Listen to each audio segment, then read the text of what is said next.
यही कारण है कि मैं किसी से बात नहीं करता था। फ्रेंड्स वगैरह से भी नहीं? किसी से फ्रेंड्स बस क्लास में ही बात करती थी, लेकिन ज़्यादा मैं ऐसे किसी टॉकिंग नहीं करता था।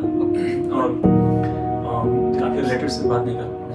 So hello everybody, this is me Deepak Sahu, first year MBBS student, All India Institute of Medical Science, AIIMS New Delhi, and हमारे साथ हैं राहुल यादव जो मेरा बैचमेट है।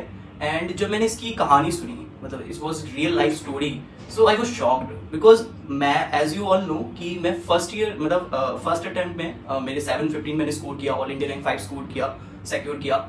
बट जब मैंने इसकी स्टोरी सुनी कि आफ्टर 8 अटेम्प्ट, मतलब लिटरली आई वाज सरप्राइज्ड कि 8 अटेम्प्ट तक कोई इतना पेशेंस कैसे रख सकता है। तो मैंने सोचा जो मैंने सुना है आपको भी सुनना चाहिए, सो दैट आप रियलाइज करें कि लोग कितना पेशेंस रखते हैं, कितना हार्ड वर्क करते हैं अपने गोल तक पहुंचने के लिए, ताकि इफ अगर आप भी वैसे ही स्ट्रगल कर रहे हो या फिर वैसी सिचुएशन से डील कर रहे हो तो आपको थोड़ा सा आइडिया मिले कि क्या किया जा सकता है। सो मैं ज्यादा नहीं कहूंगा because this video is solely devoted to Rahul and वही अपने बारे में बताएंगे। Okay, so Rahul I think you should start.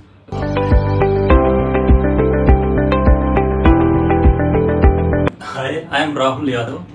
I am from Uttar Pradesh, Gorakhpur, nearby Devaya district.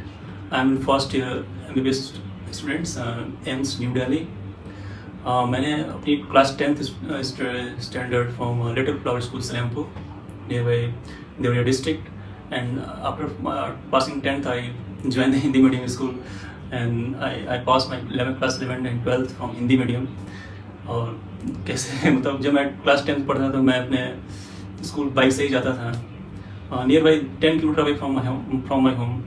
तो अच्छा, मतलब आपका स्कूल आप गांव में रहते थे एंड आपका स्कूल एक अलग टाउन में था, तो आपको रोज रेगुलर ट्रैवल करना पड़ता था? Daily up down. अच्छा, डेली अप डाउन करना? 10 to 10 plus 10 20 kilometre up down होते थे। ओके।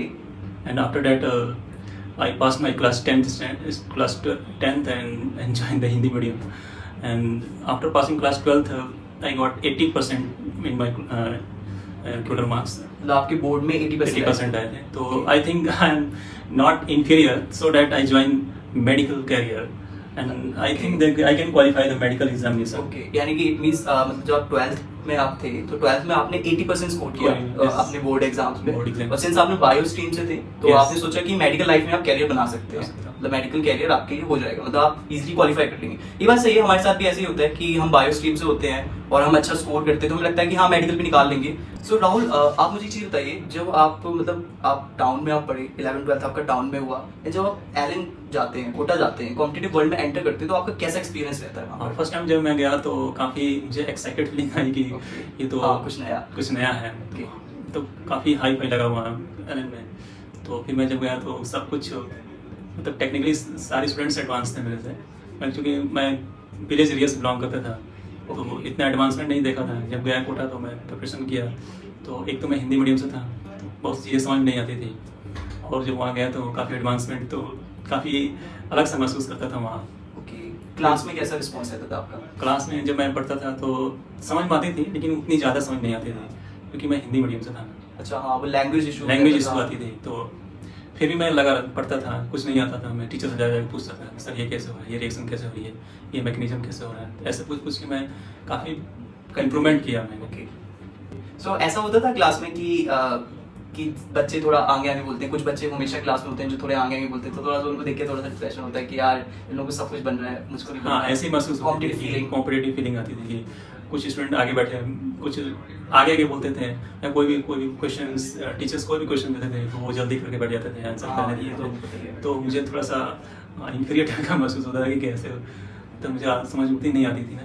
तो फिर भी मैं आउट ऑफ 10 क्वेश्चन 4-3 क्वेश्चन तो कर ही 4-5 क्वेश्चन कर ही ले जाता था। ओके, मतलब आप 40-30% लगभग कर लेता था। ओके, फर्स्ट टाइम में। ओके, ये आपके फर्स्ट अटेम्प्ट की स्टोरी है। मतलब फर्स्ट अटेम्प्ट में अच्छा एक चीज बताइए, आप मॉक टेस्ट देते थे तो आपको आइडिया नहीं लगता था कि कुछ गड़बड़ हो रही है, मुझे सुधारना चाहिए? हाँ, फर्स्ट जब मैं मॉक टेस्ट देता था तो काफ़ी सिली मिस्टेक होती थी मुझसे। अच्छा, सिली मिस्टेक, जैसे कि अब फर्स्ट अटेम्प्ट में अब एक एग्जांपल है बोरॉन ट्राइफ्लोराइड। अच्छा, BF3 का, BF3 उसका sp3।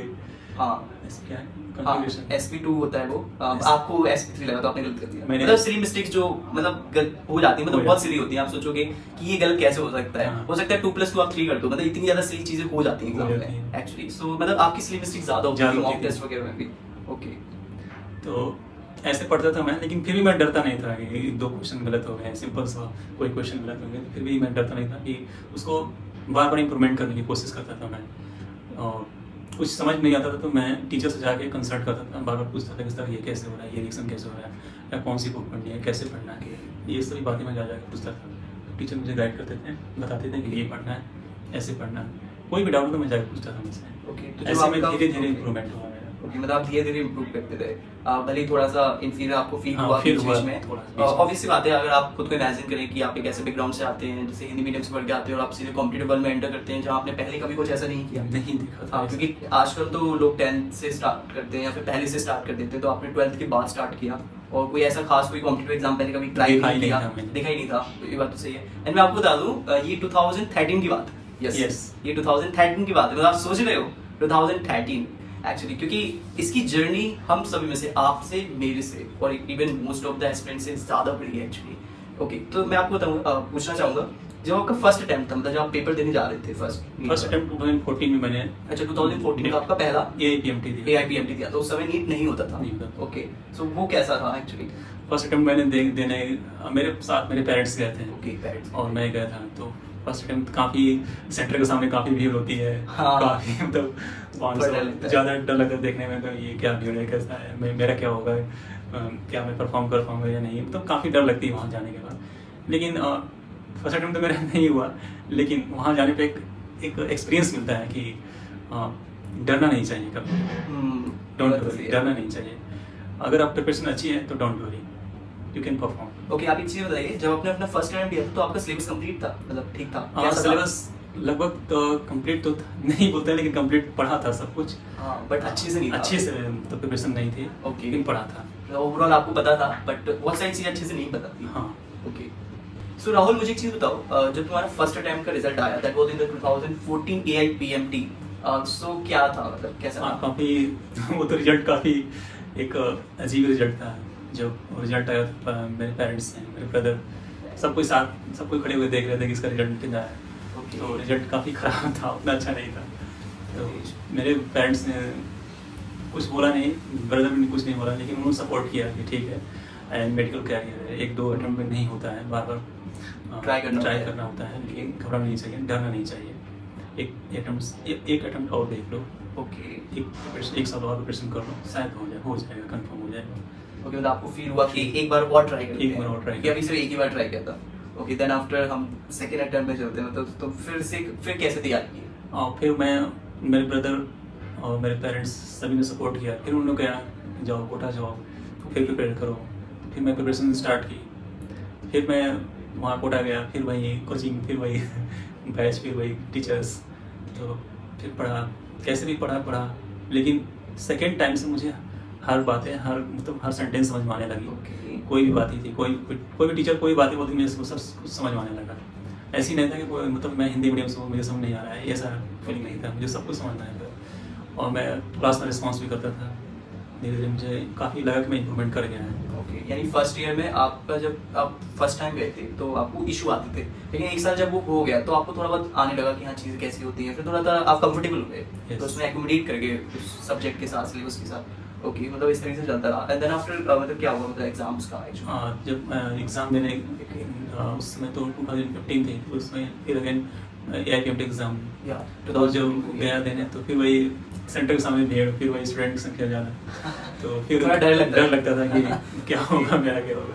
फिर धीरे धीरे वो हैबिट बन जाता है देखने का, एग्ज़ाम देने का, फिर डर नहीं लगता है। और प्रिपरेशन अच्छी हो तो कोई डर नहीं। फिर गया तो एग्ज़ाम हुआ, एग्ज़ाम देने के बाद तो रिजल्ट, तो फिर मैं आंसर की मैच किया, तो लगा कि हो जाएगा, लेकिन सेकेंड अटेम्प्ट मेरा नहीं हुआ। मतलब जब आपने आंसर की मैच किया तो आपके मार्क्स इतने थे कि आपको लगता था हो जाएगा, लेकिन शायद वो कट ऑफ थोड़ा सा ज़्यादा था, थोड़ी सी कट ऑफ ज़्यादा बढ़ गया। और उसमें मैं उत्तर प्रदेश से बिलोंग करता हूँ, तो उत्तर प्रदेश का आप लोगों को पता है कि थोड़ा सा कट ऑफ ज़्यादा रहता है एक्चुअली, है ना, गवर्नमेंट मेडिकल कॉलेज का। हाँ, इसलिए थोड़ा इशू था। एंड गाइस, आप लोगों ने नोटिस किया होगा कि जैसे जैसे ईयर्स जाते जा रहे हैं, जो कट ऑफ का लेवल आप नीट में देख सकते हैं कि 19 का, 20 का, 21 का कट ऑफ बढ़ते जा रहा है। तो वही चीज़ थी इसके साथ कि एफर्ट तो करते थे, बट हर साल एफर्ट ज़्यादा बढ़ाते थे, कट ऑफ भी ज़्यादा बढ़ता था, तो वो चीज़ नहीं हो पाती थी। Okay, so that was your second attempt. तो एक चीज जब रिजल्ट आया तो फिर आपके पेरेंट्स मतलब आपका क्या रिएक्शन था? हाँ, सेकेंड टाइम में रिजल्ट आया तो पेरेंट्स ने तो थोड़ा सा स्कॉल्डिंग किया। हाँ, थोड़ा सा डाटा कि क्यों नहीं हुआ तो मतलब। फिर बोला कि, तो मैं डिसाइड किया कि क्या करूँ। पेरेंट्स ने फिर बोला कि देखो एक अटेम्प्ट और देख लो। ओके, एक मतलब attempt पेरेंट्स और ने दे थोड़ा दो, सा parents सपोर्ट किया कि brothers एक अटेम्प्ट और ट्राई और ट्राई कर लो, ओके। हो जाएगा इस बार। तो फिर मुझे तो हिम्मत नहीं कर रहा था प्रिपरेशन करने का, लेकिन फिर भी मैं हिम्मत बनाया। फिर again I went Kota. Oh, third time. Again okay. Started preparation and वही कोचिंग, वही टीचर्स, फिर वही हॉस्टल। मतलब आपको काफी बोर होता होगा? बोरिंग तो महसूस होती थी, काफी ज्यादा बोरिंग। मतलब गाइस आप सोच सकते हो कि आप एक ही सिलेबस, एक ही एनवायरनमेंट, एक ही टीचर्स, मतलब वही सेम चीज, वही सेम लाइफ, आप 3-4 साल, और इस बंदे ने तो 8 बार वही चीज जी है। 8 इयर्स गाइस, मतलब 8 इयर्स इज समथिंग। 8 इयर्स में तो आई थिंक मैं 6th क्लास में नवोदय जाके 12th में बाहर निकलूंगा। यस, मतलब समझ रहे हो? तो 8 इयर्स लाइफ की एक ही स्टेज में रहना, एक ही जैसी लाइफ जीना, दैट इज मतलब अनबिलीवेबल। मतलब यार, मतलब कोई कैसे कर सकता है, बट इस बंदे ने किया। मतलब हाउ यू मैनेज यार, मतलब इतना बोर्डम, एक ही सिलेबस, वही सेम एनवायरनमेंट, कैसे यार? मतलब ये है कि रिजल्ट आता था, नहीं होता था। पेरेंट्स बोलते थे, ब्रदर बोलते थे क्या कर रहा है, कैसे होगा। क्योंकि मैं सोचता था कि कोई बात नहीं। पेरेंट्स बोलते थे कि डांटते थे, बोलते थे, लेकिन फिर बाद में सपोर्ट करते थे, ठीक है एक बार और देख ले, एक बार कुछ और कर ले, हो जाए। लेकिन पेरेंट्स हमेशा मुझे सपोर्ट करते थे, हमेशा फोन करके बातें करते थे, हमेशा सपोर्ट करते थे। सपोर्टिंग था, तभी मैं ऐसे करते हैं। और ब्रदर भी काफ़ी सपोर्ट किया उन्होंने, तो उनको लगा कि ये कर सकता है, क्योंकि मैं शुरू से ही पढ़ने में ठीक था।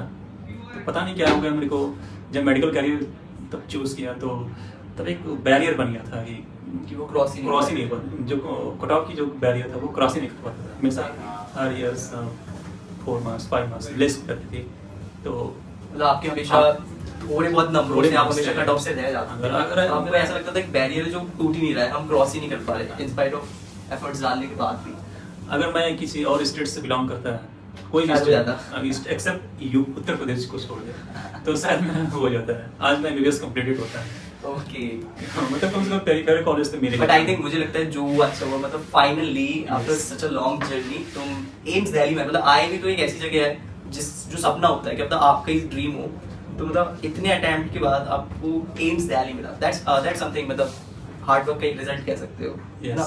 ओके, एंड देन आफ्टर हम बढ़ते, मतलब उसके बाद के जो अटेम्प्ट्स थे, मतलब फिर आपका थर्ड अटेम्प्ट हुआ, है ना? फिर चीजें नहीं हुई, फिर आप अगेन वही चीज रिपीट होती है। फिर अगेन क्या वही, फिर पेरेंट्स ने बोला, डांटा क्या कर रहा है, कैसे पढ़ रहा है, तो कुछ तो चेंज कर पढ़ाई कर, कुछ तो टेक्निक से ज़्यादा पढ़ने से नहीं होता है, टेक्निकल ट्राई करिए क्या कर। ओके, ज़्यादा क्वेश्चन प्रैक्टिस किया, कुछ टेक्निक्स क्वेश्चन्स क्या पूछते एग्जाम में वो पढ़ा कर रहा था। हर बातें पढ़नी होती है, लेकिन जो क्या क्वेश्चन पूछेगा उस पर ज़्यादा फोकस किया कर, ज़्यादा से ज़्यादा मॉक क्वेश्चन लाएगा, मॉक्स टेस्ट किया कर, फिर क्वेश्चन बैंक लाएगा, तो इससे इंप्रूवमेंट आएगा, काफ़ी इंप्रूवमेंट आएगा, और सिली मिस्टेक्स कम होंगी। जितना ही ज़्यादा से ज़्यादा क्वेश्चन बैंक क्वेश्चंस लगाओगे, उतना ही जो सिली मिस्टेक्स होती है वो रिड्यूस हो जाएगी। मतलब आप धीरे धीरे तुमने इम्प्रूव किया, ओके। फिर मैं सोचा कि हाँ ठीक है, एक बार और एक बार फिर से ट्राई करते हैं। फिर थर्ड अटेम्प्ट, फिर गया कोटा, फिर वही कोचिंग, फिर वही टीचर्स, फिर वही हॉस्टल। मतलब आपकी जो फर्दर अटेम्प्ट थे उनकी स्टोरी ऐसी ही थी, मतलब third, fourth, fifth, sixth, 7th attempt जब मैंने। ओके, सो मतलब स्टोरी ऐसी थी। तो एक चीज बताइए, मतलब इतनी जर्नी दौरान मतलब आपको डिप्रेशन डेफिनेटली होता है? हाँ, डिप्रेशन तो खूब, बहुत फीलिंग आती थी हर साल, और 20-20 में डिप्रेशन आती थी। कभी आप रोए? हाँ, काफी, मतलब अंदर से तो बहुत रोता था। और यही कारण है कि मैं किसी से बात नहीं करता था, फ्रेंड्स वगैरह से भी नहीं? किसी से, फ्रेंड्स बस क्लास में ही बात करती थी, लेकिन ज़्यादा मैं ऐसे किसी टॉकिंग नहीं करता था। और काफ़ी रिलेटिव से बात नहीं करता था। एक्चुअली ये तो मेरे साथ भी था। मैं 2 साल तक 11th-12th जब मैंने तैयारी की, तो मैंने अपने से पेरेंट्स के अलावा किसी से बात नहीं की, ना कोई ज़्यादा फ्रेंड्स, ना कोई ज़्यादा रिलेटिव्स, किसी को नहीं। मतलब मुझे ऐसा लगता था दीपक गायब ही हो गया, मतलब है ही नहीं, एक्सिस्ट ही नहीं करता। तो बाद में जब रिजल्ट आया, then after I started talking to everybody, फिर मैंने स्टार्ट किया। तो वही स्टोरी मेरे साथ भी, जब वो रिजल्ट आया, जब लगा कि हाँ इस साल मेरा हो जाएगा, तब फिर I start again talking to my relatives and my friends. Okay, so अब एक चीज बताइए, मतलब हर साल आपकी क्लास में आप वहीं रहते हो, पूरी क्लास बदल जाती है, कैसा लगता है? मतलब यार मुझे तो सच में बहुत बेकार लगेगा अगर ऐसी सिचुएशन मेरे साथ। हाँ, जब प्रिपरेशन करना चाहता था, हर साल नए स्टूडेंट आते थे, और काफ़ी बुरा लगा, लेकिन 2 स्टूडेंट ऐसे थे जो भी यूपी के थे, उत्तर प्रदेश के, तो वो भी मेरे साथ ही, उनका भी नहीं हो रहा था। उनका भी नहीं होता था, और हम तीनों एक साथ प्रिपरेशन करते थे और तीनों एक हॉस्टल में रहते थे, प्रिपरेशन करते थे, नहीं होता था तो एक डिप्रेशन टाइप की फीलिंग तो बहुत आती थी, बीच बीच में बहुत आती थी, बार बार क्या करें, छोड़ दें, चलते हैं प्रिपरेशन, यूपीएससी की प्रिपरेशन करते हैं, यूपीएससी ट्राई करते हैं, उसमें शायद हो जाए, क्योंकि उसमें वो साइंस की नहीं उतनी हाई लेवल नहीं है जितना या मेडिकल में या आईआईटी में जितनी तो साइंस पढ़ना पड़ता है ना, तो ये इसमें ज़्यादा ही एक हाई लेवल की ब्रेन होनी चाहिए इसमें, तो वो उतना रिक्वायरमेंट नहीं होता है यूपीएससी में। तो ऐसी फीलिंग आया कि यूपीएससी करते हैं, छोड़ देते हैं।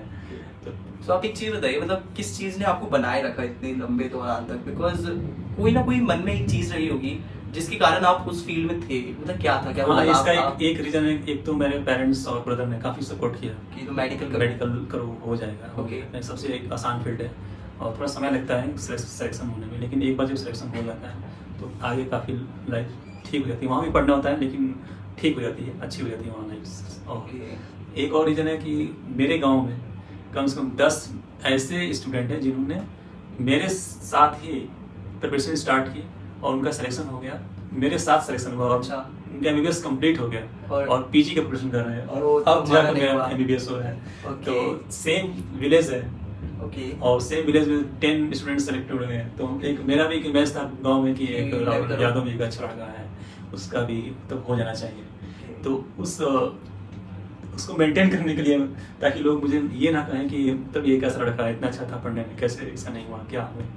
तो फिर मैं सोचा कि नहीं, लोगों को विश्वास रखने के लिए मुझे पढ़ना चाहिए और ये सिलेक्शन थे, मतलब सेलेक्ट करना है एक्चुअली, मुझे सेलेक्ट होना है, शो कि यस आई एम समथिंग, मैं कुछ हूं तो मुझे करना था ऐसा। ये भी काफी अच्छा मोटिवेशन होता है, मतलब किसी एक्चुअली मैंने फील किया है क्योंकि किसी को रिप्लाई करना हो ना तो आप अपने रिजल्ट से ही सकते हैं, रिजल्ट से रिप्लाई करें। जैसे आपका कोई किसी का पूरा हो क्लैश, कोई भी मतलब आपको रिप्लाई करना हो उसको अच्छा सा, तो आप अपने रिजल्ट से दें, आप अपने काम से दें। आप भी कोई भी अगर प्रिपरेशन कर रहे हो और 1-2 अटेम्प्ट में नहीं हो रहा है तो घबराना नहीं चाहिए, या कोई आपको बार बार मतलब पूछता है कि क्या हुआ, हो गया कि नहीं हुआ, या आपके ऊपर हंस रहा है, तो डोंट वरी, प्रिपरेशन करते रहो। अगर लग रहा है कि हाँ मैं क्वालिफाई कर दूंगा तभी करना है, लग रहा है कि नहीं कर पाऊंगा, टाइम वेस्ट करने की कोई जरूरत नहीं है। Choose another path and take that path. अगर लग रहा है कि मैं क्वालिफाई कर लूंगा तो प्रिपरेशन करो, उसमें कोई जरूरत नहीं है कि 7 साल 8 साल समय बर्बाद करना मेडिकल में, कोई जरूरत नहीं है। अगर लग रहा है कि हाँ क्वालिफाई कर दूंगा मैं तो करो, और अपना रिजल्ट जब एक बार क्वालिफाई हो जाए ना तो अपने रिजल्ट लोगों को दिखाओ कि हाँ मैंने क्वालिफाई कर दिया, ताकि उनकी जो डांटने वाली, जो बोलने वाली, जो बोलते हैं तो वो मिनिमाइज हो जाए और तुम्हारे सामने वो ऐसे मतलब पहले जैसे खड़े होते थे ऐसे ना खड़े। ओके, सो राहुल मुझे एक चीज बताओ, जब तुम्हारे इतने अटेम्प्ट्स तुमने ट्राई किए 6 7 8 मतलब समझ लो 8 साल, सो पेरेंट्स बोलते हो, पेरेंट्स तो चलो सपोर्टिव थे, अच्छी बात है, जो काफी अच्छी बात है कि पेरेंट्स सपोर्टिव थे, जो रिलेटिव्स थे, जो आपके फ्रेंड्स थे, नेबर्स थे, पड़ोसी वगैरह, तो सब अब कैसे मतलब पेरेंट्स वगैरह को ये सब चीजें झेलनी पड़ती है? स्टूडेंट तो बाहर पढ़ रहा होता है, पेरेंट्स की सारी चीज सुननी पड़ती है। काफी लोगों बहुत रिलेटिव्स हैं, ज्यादातर तो रिलेटिव्स ही पूछते हैं कि क्या हो गया, आपके बच्चे का सिलेक्शन हुआ कि नहीं हुआ। तो पेरेंट्स बोलते थे कि अभी तो तैयारी कर रहा है, प्रिपरेशन कर रहा है, गाँव में कहते हैं तैयारी कर रहा है, और तो वो लोग भी हंसते थे कि क्या है, कैसा है, पहले तो उसका 10th 11th 12th में इसके अच्छे मार्क्स आते थे, अब क्या हो गया, इसका तो कंपटीशन क्वालिफाई नहीं हो रही, कैसा है, मतलब ऐसे बोलते थे गांव के भी लोग और रिलेटिव्स के भी, और जो पापा के फ्रेंड्स हैं, और उसमें भी जो ऐसे 2-3 डॉक्टर हैं जिनके डॉक्टरों के जो लड़के हैं वो क्वालिफाई कर गए, तो वो भी पूछते थे, मजा हंसते थे, तो पापा भी काफ़ी डिप्रेस हो जाते थे कभी कभी। लेकिन वो होता है ऐसा कि जब सिलेक्शन नहीं होता है तो लोग हंसते हैं, बोलते हैं, लेकिन वही जब सिलेक्शन टाइम से हो जाता है तो अच्छा लगता है। लेकिन सिलेक्शन हो गया, फाइनली हो गया, तो काफ़ी अच्छा महसूस होता है, पेरेंट्स भी काफ़ी अच्छा महसूस करते हैं। सो राहुल मुझे चीज बताओ, क्या तुम्हें कभी जेलसी ऐसी फीलिंग आई है? हाँ, ऐसी आती थी जब मैं प्रिपरेशन करता था, तो मेरे साथ बहुत कॉमन थी। मेरे साथ कई ऐसे फ्रेंड्स हैं जो प्रिपरेशन करते थे साथ ही, तो उनका पहले सिलेक्शन हो जाता तो मेरा होता नहीं था, तो फिर मुझे बहुत जेलसी फीलिंग आती है। फिर मैं सोचता था कि मैं इतना प्रिपरेशन कर रहा हूँ, इतना लॉन्ग टाइम स्टडी कर रहा हूँ, मेरा सिलेक्शन नहीं हो रहा, मैं इवन कट ऑफ क्वालिफाई नहीं कर पा रहा हूँ। मतलब उनके इतने अच्छे मार्क्स आ रहे हैं, तुम कट ऑफ भी क्वालिफाई नहीं कर पा रहे, तो पूरा डेफिनेटली लगता है, और डेफिनेटली लगता है कि हम जिनके साथ पढ़ते हैं वो आगे चले जाते हैं अपनी लाइफ में, exactly. और हम इतने सालों से लाइफ की एक ही स्टेज पे, एक ही जगह पे, एक ही मोड पे रुके हुए, मतलब लाइफ आगे नहीं जा रही, गाड़ी आगे नहीं बढ़ रही है लाइफ की एक्चुअली। सो मैं समझ सकता हूँ यार, लिटरली बहुत ज्यादा डीमोटिवेटिंग सा, मतलब बोर्डम, मोनोटोनस, स्ट्रेस रहा होगा डेफिनेटली।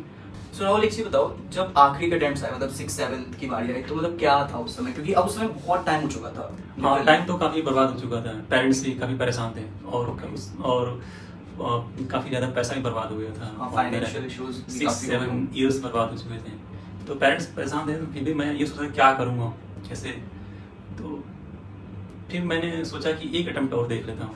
ओके, मतलब तुम यार इतने ज्यादा करेजियस में कहूँ, मतलब इतने ज्यादा साहसी कि यार वंस मोर, एक टाइम और एक बार और ट्राई करते हैं। मतलब यार ये पेशेंस तो काफी बड़ी बात है, मतलब बहुत से लोगों के पास इतना पेशेंस नहीं होगा एक्चुअली। मेरे पास थोड़ा कम है, आप लोगों के पास भी थोड़ा कम है, होगा कि नहीं होगा तो फिर ट्राई नहीं करेंगे दोबारा, मतलब इतना पेशेंस नहीं होगा। बट राहुल के पास होता था कि वो इतने समय तक रुका रहा, एक्चुअली करता रहा कि एक बार और वंस मोर। ओके राहुल, आप कोई इंटरेस्टिंग इंसिडेंट शेयर करेंगे? 7 यस, एक जब 7th अटेम्प्ट का रिजल्ट आया तो मेरा नहीं हुआ सिलेक्शन। ओके, तो काफ़ी डिप्रेस हो गया मैं उसमें अब भी, तो बहुत ज्यादा हो चुका है, काफी 7 साल हो depress- चुके मैं घर से बाहर भाग गया।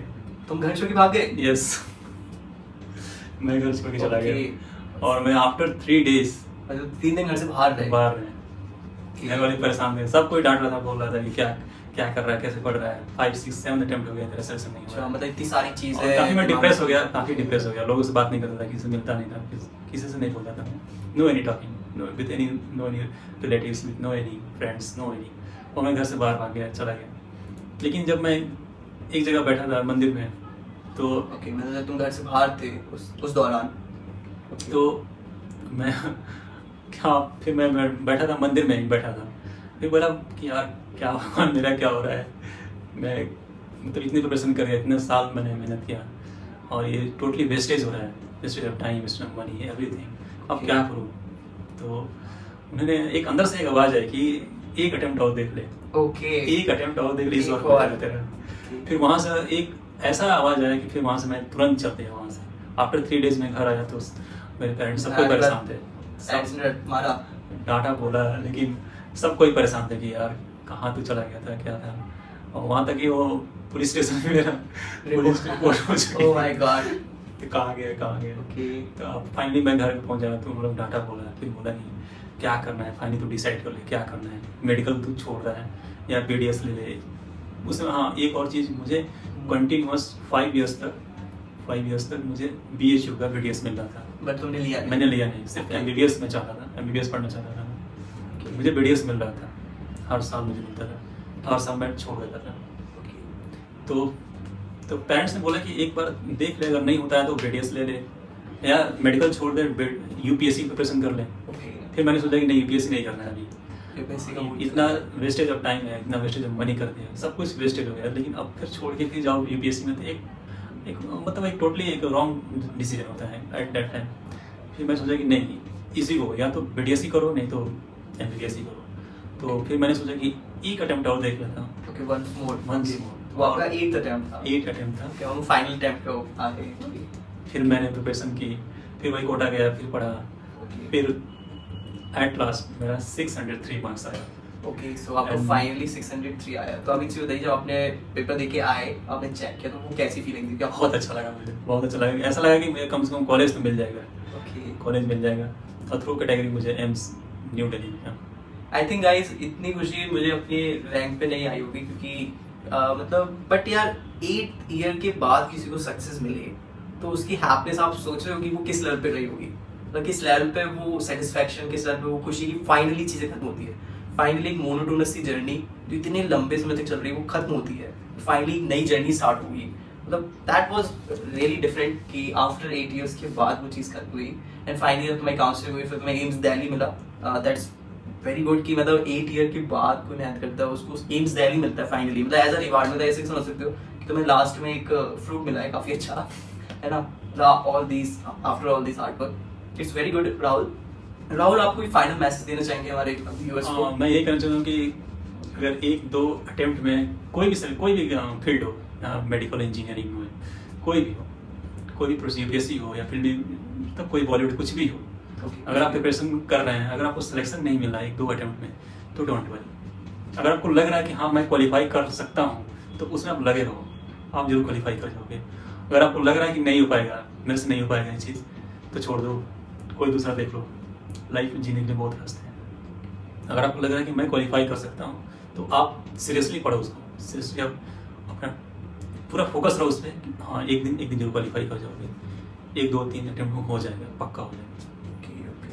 Clear. So well this was his मतलब रियल लाइफ स्टोरी। मतलब मुझे तो जब मैंने पहली बार सुनी थी, तो मैं बहुत ज़्यादा सरप्राइज था, और लिटरली मैं बहुत ज़्यादा सरप्राइज था कि 8 इयर्स सच में बहुत ज़्यादा बड़ी बात है। आप खुद जरा 1 मिनट लेकर सोचें कि 8 साल आप एक जैसी लाइफ जीते हो, हर दिन वही डिप्रेशन, वही लोगों के ताने, वही बुक्स, सेम बुक्स 8 साल तक आप पढ़ सकते हो, but this guy did this.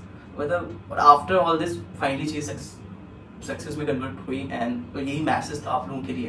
And I hope so कि आप अगर लाइफ में आप ऐसी सिचुएशंस हैं आपकी लाइफ में, तो आप सीख सकते हैं, मोटिवेट हो सकते हैं।